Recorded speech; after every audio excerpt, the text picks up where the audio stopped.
সেই আশ্চর্য সজীব চোখ দুটি নিয়ে সেই চাবি হারিয়ে যাওয়া ঘরটির সামনে এসে বসলেন দুজন, রবি আর তার নতুন বউটা।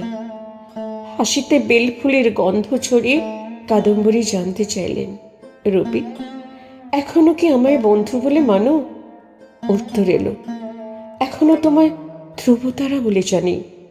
কাদম্বরীর কপালে কুমকুমের টিপটি উজ্জ্বল হলো খুশিতে। শ্যামাঙ্গিনীর মুখে ছড়িয়ে পড়ল রক্তিম লাবণ্য। এবার জানতে চাইলেন, এখনো কি আমার উপর রাগ আছে? সরাসরি উত্তর না দিয়ে রবি করলেন পাল্টা প্রশ্ন, রাগ অভিমান কি শুধু তোমার একার অধিকারভুক্ত? আমার কি হতে নেই রাগ, ক্ষোভ, অভিমান? বৌঠান, তুমি কেন আত্মহননে গেলে? কেন ভুলে গেলে আমাকে কথা দিয়েছিলে আমার জন্য, শুধু আমার জন্য তুমি বেঁচে থাকবে? কোমল হাতটি রবির পিঠে রেখেই বৌঠান বললেন, আত্মদাহন সহ্য হলো না যে। নিজের বোঝাটা নিজের কাছে বড্ড ভারী বলে মনে হলো। রবি আরো অস্থির হলেন, বললেন, আমি তো ছিলাম তোমার সব দমনের ভার লাঘব করার জন্য। কেন আমার উপর বিশ্বাস হারালে তুমি? বৌঠান একটু উদাস হয়ে বললেন, হয়তো ভুল করেছিলাম, হয়তো বা ঠিক। আসলে সর্বগ্রাসী শূন্যতা আমার পায়ের নিচে তৈরি করেছিল এক অতল গহ্বর, আর আমি একটু একটু করে নিমজ্জিত হয়ে পড়েছিলাম। উঠে আসার ক্ষমতা আমার লোপ পেয়েছিল সেদিন। অভিমানী দু চোখ নিয়ে রবি জানালেন অভিযোগ, একবারও কি ভেবেছিলে কতখানি অপরাধী করে গেলে আমায়?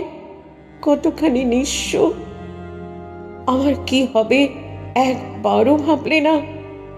দেবরের মাথায় হাত রেখে কান্নাসিক্ত গলায় জবাব দিলেন বৌঠান, তোমার কাছেই ছিল শুধু আলো, বাকিটুকু আধার। সেই আধারে বড় ভয় করতো আমার, আর ছিল বন্ধু বিচ্ছেদের অপূরণীয় আঘাত। রবি অতীত ঘাঁটতে ঘাঁটতে জানালেন, বড় ছোট হয়ে গিয়েছিলাম সকলের কাছে। তোমার মৃত্যুর দায় এসেছিল আমার উপরেও।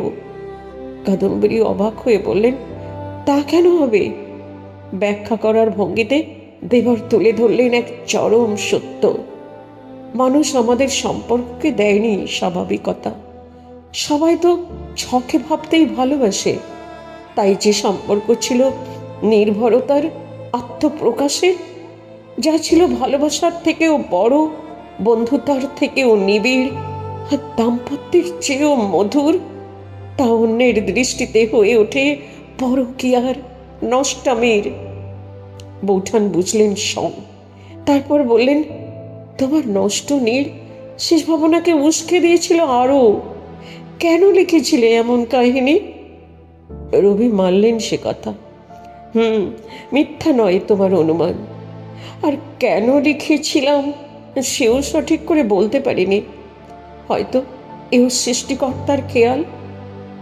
তবে তোমার আত্মমৃত্যু না হলে জাগতো না এত গ্লানি, হতো না এত অশালীন কানাকানি।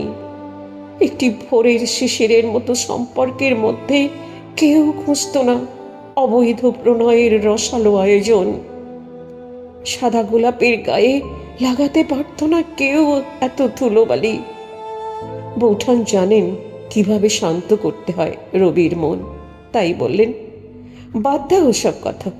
আমরা তো জানি আমাদের সম্পর্ক ছিল সকালের সৌন্দর্য আর জ্যোৎস্নার মাধুর্য, বিস্তৃত নীল আকাশ আর উদাও উন্মুক্ত দিগন্ত।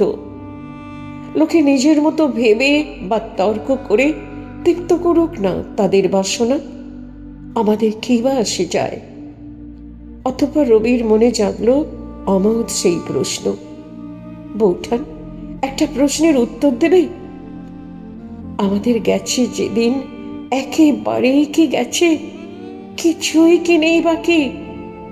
এই শুনে বৌঠান বাটা থেকে ছাঁচি পান নিয়ে একটি নিজের মুখে আর একটি রবির মুখে দিয়ে বললেন, তোমার কথাতে তোমার প্রশ্নের জবাব দেই তবে। রবি, রাতের সব তারাই আছে দিনের আলোর গভীরে।